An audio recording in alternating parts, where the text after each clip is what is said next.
What is going on today, guys? AU here, and today I'm bringing you the team that I used on the online international challenge. Now, if you don't know what I'm talking about, there was a feature in the game this past weekend, February 28th to the 1st, I think, somewhere around there, that you got to play 45 battles in the game if you signed up, and at the end your rating was taken overall, and you were given championship points, like to go to Worlds, based on your standing in that rating. Now, this is the team I've used, and this is the team I've been using for about 2 weeks, and it's really fun. It's definitely the best team I've ever built. It's just insanely good. Like the accomplishments, I'll talk about the accomplishments I've had with this team in a minute, but it's just insanely good. But before I get too in depth with it, because this is going to be pretty in depth, guys, since I've been using this for a while, I do want to say, if you're new here, subscribe, because I'm putting out Pokemon videos like this every single day. And if it's something you're into, if you're into doubles, singles, I do a draft on Friday, just competitive Pokemon overall, I do that every single day here on this channel. So subscribe and you'll be able to see that every time it pops up. Now, I'm really excited to show off this team because I actually just realized that 4 out of the 6 Pokemon in this team I've not featured on this channel before, and I've figured that out because I didn't have their sprites saved, so I just spent like 15 minutes looking for their sprites. But so as you can see, it is a soft Trick Room team. I actually named this team, I'm pretty sure I named it like Soft Trick Room. Yeah, Soft Trick Room Durant Core is what I named this team, and it is such a good team. I actually got to top 50 on the Showdown ladder with this team. I've played in many VGC room tournaments with it. If you know me from the VGC room, you've definitely seen me playing this team, and I'm finally releasing it. I've had a lot of people ask me for the pace and stuff, but I kind of wanted to wait until after the international challenge. Now, I will say this team I made in Series 2, but I think that it's going to do just fine in Series 3. I don't think there are any big meta threats coming that are going to mess with this team. Maybe Incineroar could mess with Durant a little bit if it starts cycling back and forth on it, but nothing too much harder to handle than Arcanine was with this team. So in the long run, I think this team is going to do completely fine, like above average in Series 3. And the Pokepaste, the Pokepaste will be down in the description. I'll also have a rental code for this team. Now, I will say the rental code's not going to come out until tomorrow with the battle video, but I will say that if you're going to use the rental code, that you cannot take this rental code into tournaments, because this rental code is going to have Gen Pokemon on the rental code, and I'm starting to do that because it's getting a lot for me to do, like schoolwork and videos, team building, practice on my own. I guess just getting a little bit too much for me to have to breed the Pokemon all at the same time. So these Pokemon that you are going to be using will be Gen, and you'll know they're going to be Gen because I'm using Duncan Can't Die's bot to do it. So if you take that to a tournament somewhere, they're going to see that his bot is the OC, and they're going to know that they're Gen. So if you're going to take this to a tournament, breed your own team, and I'm going to say that every single time I put out a rental code. If you get in trouble, don't come to me with it, because I've told you not to use it. But like I said, you won't have to worry about that until tomorrow anyways if you watch that video. But right here we have the same Togekiss that I've used in basically every Series 2 team that I've put up on this channel. It's just insanely good, and probably the best Togekiss set that I've made. I'm not going to go too in depth about it because most people, if you watch the videos, you know exactly what this Togekiss does. It's EV to live other Durants. If you max and they max, then you'll live and you can hit them back with a max flare. I'll also go over my main ways to counter Durants, because actually I'll do that now because I have a good bit of ways to counter Durant. So I'll start by saying that Togekiss Grimmsnarl is probably my main lead with this team. It can stall out most of any opponent's lead that they have. People like to lead Grimmsnarl Arcanine against this team. Togekiss Grimmsnarl beats that lead. They like to lead, I don't know, they like to lead Durant sometimes, and if they want to lead it with somebody that's not a follow me user, then I'll just paralyze the Durant and Heat Wave if you don't want to risk the miss. then Paralyze Durant and Max Flare. You can also set up Reflect and Max Flare, so just a lot of things to do there. Usually I don't max Kiss though, unless it's against an opposing Durant, because Kiss's Dazzling Gleam with Scope Lens is just insanely good. You hit Grimmsnarls, you hit Whimsicots for a good bit of chunk damage. You hit Rotom, anything that's not Rotom Heat, you hit for pretty good chunk damage. So overall, you can stall out pretty much any Dynamax. I haven't had a problem stalling out any Dynamax with that lead, and then you can bring in your Goodra or Durant in the late game and Dynamax and sweep them, which is kind of how this team is meant to be played. You kind of want to stall out their early game turns and come in for a late sweep, because I will say the best way to play Durant is to almost never lead it. If you have Durant and your opponent knows you have Durant, that's probably the thing that they're most scared of, especially if you're kind of low ladder.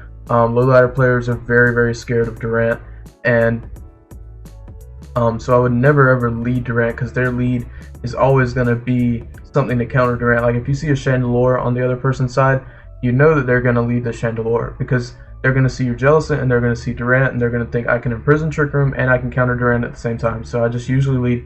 Actually, against Chandelure sometimes I might lead Grimmsnarl, Goodra, but that's more of like an advanced alternate lead with the team. You can use that once you're more comfortable with it if you're using this team. But the reason I went with Durant was because I think Durant is super, super strong in this meta, and I made a tweet and I said I don't think it's a coincidence that Durant was in the finals in both North American regionals. And if you don't know, a guy, what was his name? I'm drawing a blank, but the guy that just won the Collinsville regional was using Durant, and Benji, who got second at Dallas, was also using Durant, and it's just insanely strong. Like, people, it's definitely a Pokemon to be scared of, and that's kind of the reason I was building this team. And I think it just paired really, really well with Togekiss. It paired really well to sit beside Grimmsnarl and that Grimmsnarl Thunder Wave things. So yeah, it was just kind of a nice pick for this team. I have Life Orb, Hustle. I had X-Scissor over Thunderfang, but I was getting really tired of being yawned and put to sleep, so I just dropped X-Scissor and put Thunderfang. It OHKOs Milotic, it OHKOs Jellicent, it'll OHKO Togekisses if you have the terrain already up. It depends on their EV spread if they live it. Otherwise, if they're not Babiri though, you pretty much always just go for the Max Steel Spike anyways, so it does a good bit of chunk to Rotom Washes. Like, it's just a Thunderfang I think is a good move for Durant. I don't think you need Max Flutterby, but Max Lightning was really, really good with this team. I also have Iron Head and Stomping Tantrum for ground coverage for things like Arcanine, Duraludon, Lucario, I don't even know. Chandelure was a big threat to the team, so yeah, just Stomping Tantrum for coverage, and then Rock Slide, like I said, they hit like Charizard, you OHKO Charizard through a Charty Berry, and things like that. So we're just running max speed and max attack on this Durant. Now my Grimmsnarl is probably my favorite part about this team. I really, really like Grimmsnarl now, and I don't know. I want to use him on some more teams, but I feel like I'm getting a little bit too dependent on him. But Grimmsnarl was really, really good for this team because Durant and Goodra both really like screens, and especially Conkeldurr, because Conkeldurr isn't Assault Vest. The Assault Vest is on Goodra, so Conkeldurr also really likes those screens. And Grimmsnarl is probably the best screen setter. Like, even in Series 3, I think Grimmsnarl is the best screen setter. And a lot of people are like, well, what about Ninetales? What about Vanillux? What about Lapras? And I'm gonna say my mind has been changed about those Pokemon. At first I thought Lapras was gonna be really good, but I think that if you're thinking about Lapras as a screen setter, then you're thinking about Lapras the wrong way. And the same thing goes for Vanillux and Ninetales. I think if you're using Vanillux and Ninetales, it should be to spam Blizzard and not set Aurora Veil, because Aurora Veil is easily countered by most teams. Like, almost everybody's running Sand, everybody has a Torkoal, you can change the weather with Dynamax moves, so Aurora Veil is actually really hard to get up with Vanillux and Ninetales. So I feel like if you're using those, it should be to spam Blizzard, and your priority should not be on screens. So as far as a screen setter goes, I think Grimmsnarl is probably the most consistent one, and it's insanely good. Like Meowstic is also there. I would put Meowstic and Grimmsnarl in the same boat there. But I'm running Spirit Break, Reflect, Light Screen, and Thunder Wave. Like I said, Thunder Wave is just really good for the whole team. Since it's a soft Trick Room team, I think Thunder Wave is insanely strong on this team. It lets Goodra outspeed most of the things it needs to outspeed besides Dragapult, because I actually got used to playing around Dragapult with Goodra.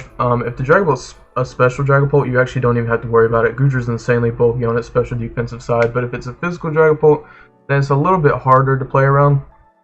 But I kind of got used to it. If you want to take some HP out of Goodra and get it to 107 speed, then definitely do. I'm not going to, just because I got like I said, I got used to playing around and it wasn't ever really a problem. But if you paralyze Dragapult, Togekiss will outspeed, Durant's gonna outspeed. If you paralyze other Togekisses, like I said, Goodra's gonna outspeed, Jellicent will outspeed. Like, paralyzing opponents is usually just really good. Like, I don't think I need to tell you how good it is. Now, the reason I went for paralysis over Tailwind is because, like I said, it's soft Trick Room. I like paralysis on soft Trick Room a lot more than I like Tailwind, because, like I said, Goodra does really well in Trick Room, but it's also at a speed tier to where if I need to paralyze it, and if I need to paralyze something and Goodra's not in Trick Room, then it'll also outspeed then. So I have two options that I want to do there. And Spirit Break was another main lead that I led was Grimmsnarl and Jellicent. Now, that was before Life Orb Rotoms became a thing. Once that happened, I kind of had to revert back to Togekiss Jellicent, but sometimes Grimmsnarl and Jellicent actually is a really good lead. And like, if they're gonna lead Togekiss and, let's see, Togekiss and Dragapult, right? Dragapult does super effective damage to Jellicent. If they were to lead that, I would just lead Grimmsnarl Jellicent and set up Light Screen. And since I have the Cassib Berry on Jellicent, Dragapult's not gonna OHKO me, and then even if the Togekiss goes for like Dazzling Gleam or something, they're not gonna kill me. So I'll still be able to get the Trick Room that way. And at that point, Grimmsnarl is in Trick Room slower than Togekiss and slower than Dragapult, and if it is Rotom, they're also slower than Rotom. So that means they'll go first now, and Spirit Break is just really good. It's a really good attacking move. Lowering their special attack is also just insanely good. This is actually a spread I got off of Pikalytics, except the old spread was Careful. No, this is Careful. The old spread was plus defense minus special attack. I don't know what that is. Impish. The first set was Impish, but I changed it to Careful because that means I can live a Life Orb Duraludon Max Steel Spike, and I didn't really need the extra boost in my defense, especially with Babirian screens. Most of the time, Grimmsnarl's not going down very easily to Steel type moves. So, only thing I would worry about is Sylveon Hyper Voice and Togekiss Dazzling Gleam. Sylveon is the thing that gives this team probably the hardest time, especially if you don't have Durant. But usually Goodra can take care of it because it can tank those special hits. But yeah, Sylveon is kind of annoying for the team. But outside of that, Grimmsnarl does. It's like really the best part about this team. It really tied the whole team together whenever I put it on here. And I'm actually running Jellicent with Cassib Berry and Curse Body. We got Water Spout, String Sap, Trick Room, and Shadow Ball. And I used to run Wolf's and Aaron Traylor and Justin Karras' Jellicent, but the meta has like super shifted since then, and we have like Nasty Plot Rotoms, Live Orb Rotoms, which are giving me a hard time. So I redid my EV spread. So now you'll live Rotom if you set up a light screen. So you'll live Rotom by a pretty decent chunk, and you'll be able to get up a Trick Room, which is nice. And like I said, if you want to set soft Trick Room, this team is just insanely strong with soft Trick Room with Goodra and Conkeldurr in the back. So that's kind of the whole reason I had it on the team. Jellicent's just insanely good at setting soft Trick Room up. And then we have Goodra here with Assault Vest and Sap Sipper. Sap Sipper is super nice because I can't get hit by sleep powders. There's a lot of sleep moves running around the meta right now. You have Hypnosis Milotic, Hypnosis Gothitelle, Hypnosis Gengar, Sleep Powder, Venusaur now, Sleep Powder Vileplume, Sleep Powder Butterfree, even I saw Sleep Powder Blossom.